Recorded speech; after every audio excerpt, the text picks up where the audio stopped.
In the 5th chapter of the book of Daniel, these events take place a long time after the events of chapter 4. We had Nebuchadnezzar as king in chapter 4, and now his grandson's on the throne, Belshazzar, a great-grandson of Nebuchadnezzar.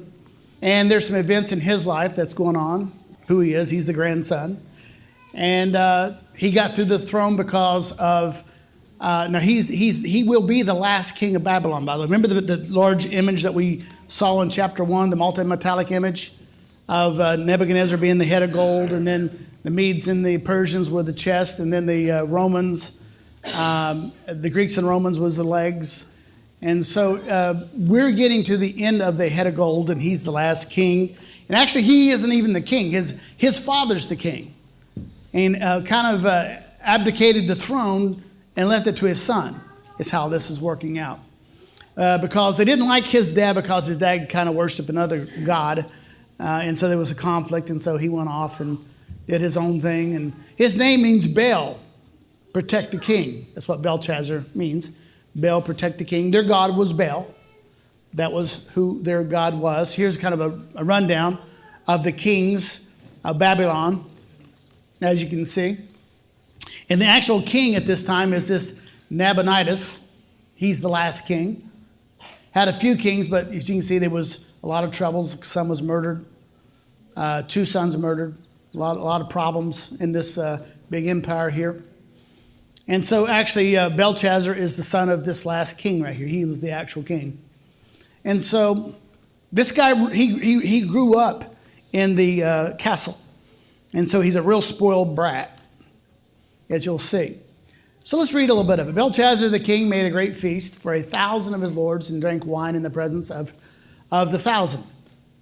While he tasted the wine, Belshazzar gave the command to bring the gold and the silver vessels, which his father Nebuchadnezzar had taken from the temple, from the Jews, which had been in Jerusalem. Now, he grew up in a castle where you wasn't allowed to use those things because they were sacred. And they were no-nos. And he was a little boy growing up in a place where I don't know if a lot of you guys were raised by your parents and there was things in the house you just knew that you couldn't touch. We had a ceramic flower pot that my mother loved.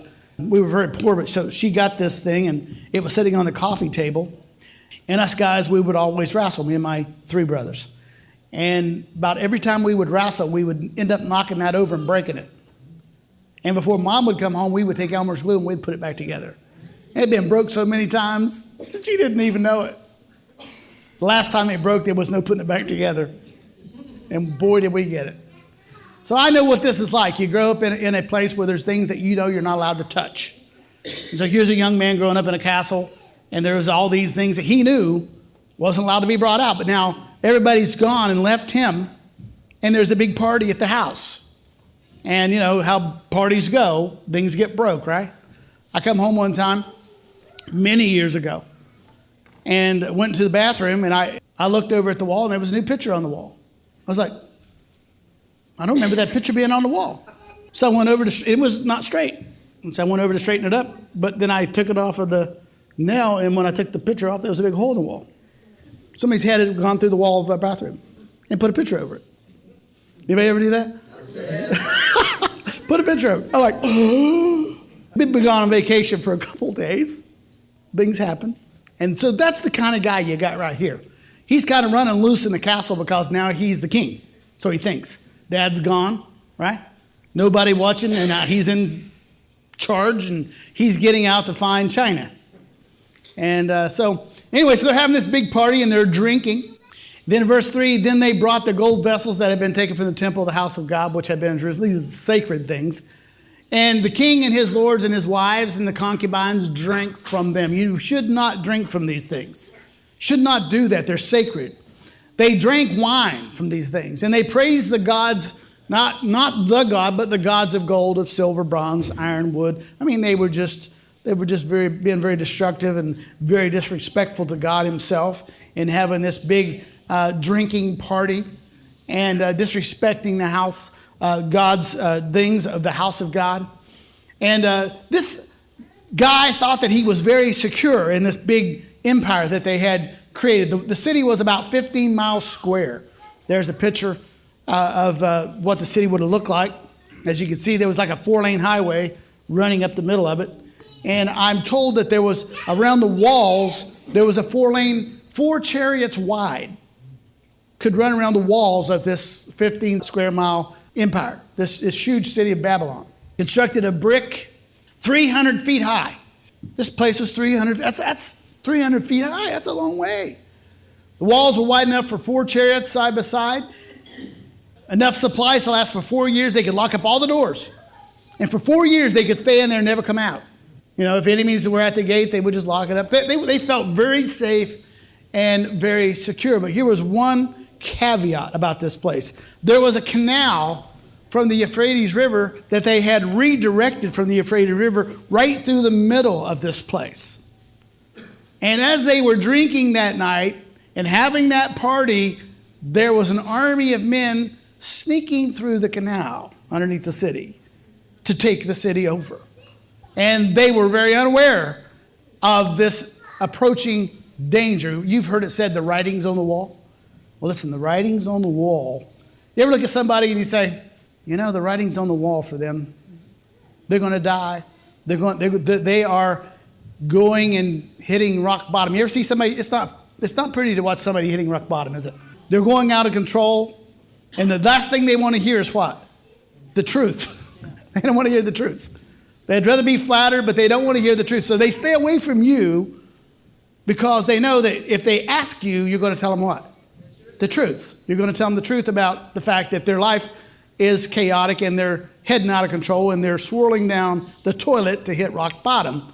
And nobody can tell them the truth. This king was on his way to rock bottom that night. In this big, secure, beautiful city, he thought that nobody could bring him down. And there's people that think, oh, I'm a beast. I don't need the steps. I don't need a program, right? We've heard it, right? We've heard it. I don't need it. Nobody can bring me down. Buddy, you're headed toward rock bottom. No, I'm not. I'm a king of the world, right? Well, that's where this guy thought that he was. You see that canal running through the city? Man, he thought he was safe. He was secure, that nothing could bring him down. And then there was these holy vessels that he was using. And so he was, living it up. He drags them out. And in the same hour, all this is taking place, the same hour, the fingers of a man's hand appeared on. That's freaky to me. Maybe they were drunk. Now, you tend to see things when you're high or you're stoned, right? But I don't believe this was an illusion. This was the very hand of God. The fingers of a man's hand wrote on the opposite lampstand on the plaster of the wall of the king's palace. And the king saw part of the hand that wrote. Here we've got God directly. See, the last king, Nebuchadnezzar, that God dealt with, he dealt with him through how? How did he deal with him? Dreams. But now this guy, he's so far gone that a dream's not going to touch him. God's not even going to, he's not even going to try with this guy. You ever see somebody hitting rock bottom and say, no, I might as well just wait and let them hit it. Hope they survive because they're not listening to me or anybody else. So we might as well just cut them loose and let them go because nothing's going to stop them from what they're doing. God was dealing with this man in that fashion. He knew he was hitting rock bottom, but he wasn't going to stop him because God knew that, we talked about in Sunday school this morning, free will, choice. God's not going to stop you. Last Wednesday we talked about that if you're in a burning building and you have the decision to get out of that building or stay, whose choice is that? It's yours. And somebody's going to try to drag you out of that building. You're going to be saying, no, it's not on fire. It's safe. No, I got things I got to get. My dog's in there. Well, that might be different, right? Maybe we got to get the dog out. So now God is directly intervening this man, not through dreams, but by a handwriting on the wall. He no longer speaks in these visions. This man is not a man that God is intending to reach because he knows he's beyond that. He's not going to listen to dreams. He's not going to listen to anything. And so he writes on the wall. You know that God writes on the wall this morning? This is our wall, right? He's writing here. And sometimes he writes directly on our heart. Sometimes right directly right there. He just writes it right there. Is it done in anger? Is God writing in anger? I don't think so. Not really. Well, maybe. Maybe he is. I don't know. It could be. I kind of think maybe he's angry, but not directly angry, but angry because of a situation. Remember, Jesus wrote in the sand. Remember that? When was that? In the New Testament. The finger of God. Jesus was God. Writing on the sand, right? But he's writing, again, just like God will with his finger. But here we've got the finger of God writing. Well, this is a message of doom here. I think that message that Jesus was writing was a message of hope and forgiveness. But now we've got the finger of God in the Old Testament writing a message of doom. You know, and today if you say, hey, the writing's on the wall, what do you think about? The writing's on the wall, right? That means we know what's going to happen to somebody's life. Maybe our own life. Maybe we're heading in a certain direction and the writing's on our wall. It's just a matter of time. I had a friend of mine overdose. Was the writing on the wall? The writing was on the wall because he'd been in and out of trouble, that kind of trouble for many years. I think several family members died of the same problem, overdose. I hate to say it this morning, but I'm telling you, this is the truth. Sometimes the writing is on the wall for people. We know people here, the writing was on the wall. And you may be here this morning, but you know, that writing for you, as long as you're living, can be changed. It could become a message, it might be a message of doom, but it could be a message of hope right now. There's hope for the living, right? Right now, that message on your wall can be changed if you choose for it to change. You have to choose for it to change. So I think it is, but again, I think it's not, depending on the situation. But this is the situation here. For this man it is. You know why? He ignored God. For him, it was a message of doom because he was ignoring God. We ignore God sometimes because we get so, especially when you're young, because when you're young you think you're invincible. You're indestructible. Right? You just think you're indestructible. How could anybody bring this man down? You know, we work out, we lift weights, we do all these things just to protect ourselves. Then the king's countenance was changed and his thoughts troubled him. He became convicted. He was afraid, so that the joints of his hips were loosened and his knees knocked against each other. You ever been so scared your knees are knocking together? Right? I've been there. I've been scared like that.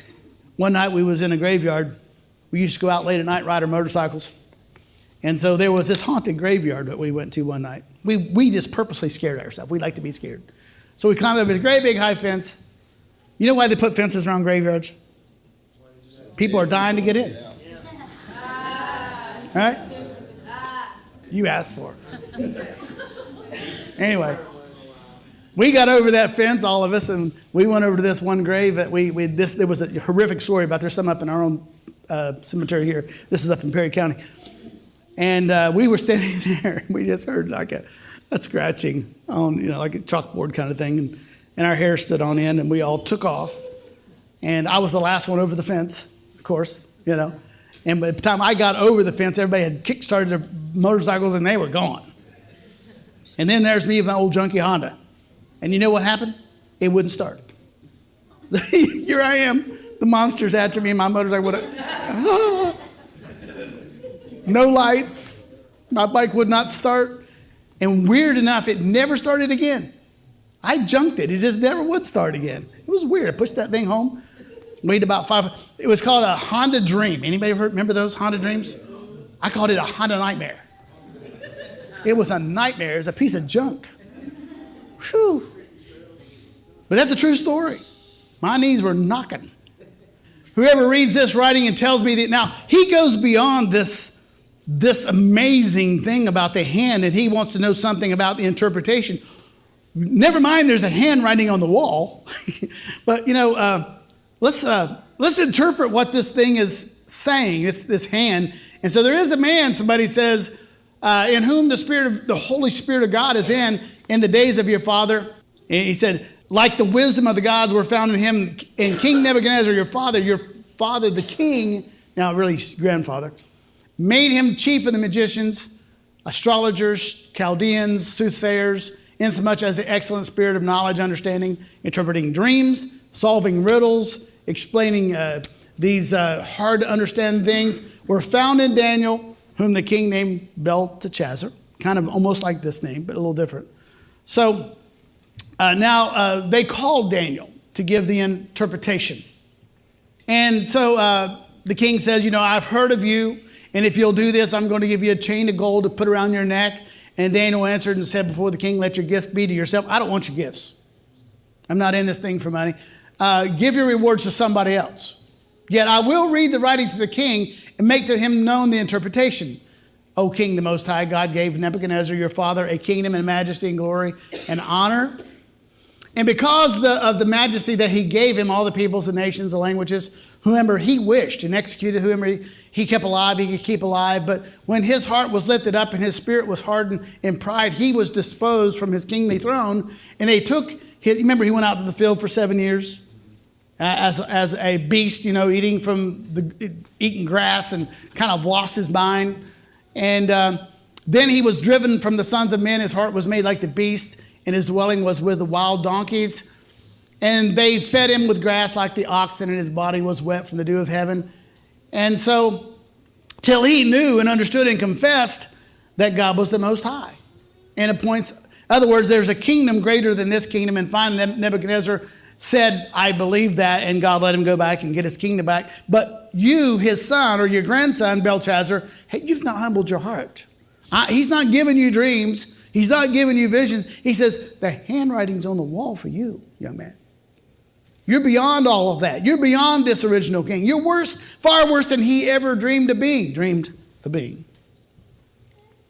And they have brought the vessels of his house before you and your lords, thousands of them, and wives and the concubines. They've drunk wine from these precious vessels that belong to God. And you've got a problem. And you have praised the gods of silver, gold, bronze, and iron. And then the fingers of the hand were sent from him, and this writing was written, and this is the inscription that was written, many, many tekel of parson. And verse 26, this is the interpretation of each word. Many, God has numbered your kingdom. Your days are numbered. And some people have smaller numbers than other people. God has numbered your kingdom and finished it. Verse 27, and Tekel, you have been weighed in the balances. We think, well, if I'm good enough, if I do more good than I do bad, then maybe God, my good will outweigh the bad. You ever think like that? And I'll be okay and I'll make it to heaven. See, it's not the way it works. Maybe I'll make it. You see, the problem is God's not judging you today. God's not judging me. You know why? Ben says when you come to here, you'll not what? You'll not be judged. Because God's not judging you. You know why? Because you've already been judged and found guilty. I was guilty before I was ever born. See, I was born guilty. So there is no question about that. God's not judging me. I'm not being weighed in a balance these days after Christ and him dying on the cross. Your kingdom has been divided, Medes and the Persians. The breath, you see, the image, the dream is coming true. Then Belshazzar gave the command, and they clothed Daniel with purple and put a chain of gold around his neck and gave him a lowrider car to drive in. You see that? It bounced. And verse 30, that very night, Belshazzar, king of Chaldeans, was slain. He was, why? Because this army was coming up through the canal. And Darius the Mede, the first Mede, now received the kingdom. So now the kingdom of Babylon is no more. Being about 62 years old. So that's what happened. That's the history of this story. And so there's all the facts of the story. And I tell you this morning, this tells me that all have sinned and fallen short. In other words, we've already been weighed in the balance and found guilty. Every one of us is guilty this morning. Ben's right. This is a church full of sinners that's been saved, hopefully saved. If you've not been saved, then you can be saved. The writing is on the wall. If you don't accept Christ as your personal Savior, the writing's on the wall, right? Amen. There's nothing much we can do for you. You've got this life to accept. The day that is the day of salvation, the Bible says. When you know it, you need to react and make a decision to it. It is God's scale. It's God's balance. It's not mine. I'm not going to judge you. I'm only going to love you. But it's God's scales. It's God's balances, and they're going to be right. They're going to be fair. None of us measure up to God's standard. We never will. Right? Never going to happen. Just not going to happen. You got to let go and let God sometimes. You just got to do it. Sometimes it's easier for us to accept God's forgiveness than our own forgiveness of ourselves. You know, it's a problem we have of forgiving ourselves or believing that God can forgive us, that God's able to forgive us. We're not on trial anymore because it is a fact that you're lost without Christ. There's only two kinds of people in the world, lost people and saved people. Really, that's the big division. You're either a saint or you're an ain't. If you are a saint, you ain't an ain't. Something like that. Anyway. The king rejected Christ and he lost his life. Right? He lost it. So I say to you this morning, writing's on the wall. You're just like that king and your life is like your castle. You can reject God. That's your choice. Or this morning you can accept him. As simple as that. Let's stand together. Altar's open this morning. If you're here this morning, altar's open. Come on up. Let's pray. Ben's going to come up if you need anointed with oil. Brother David's over here on the other side.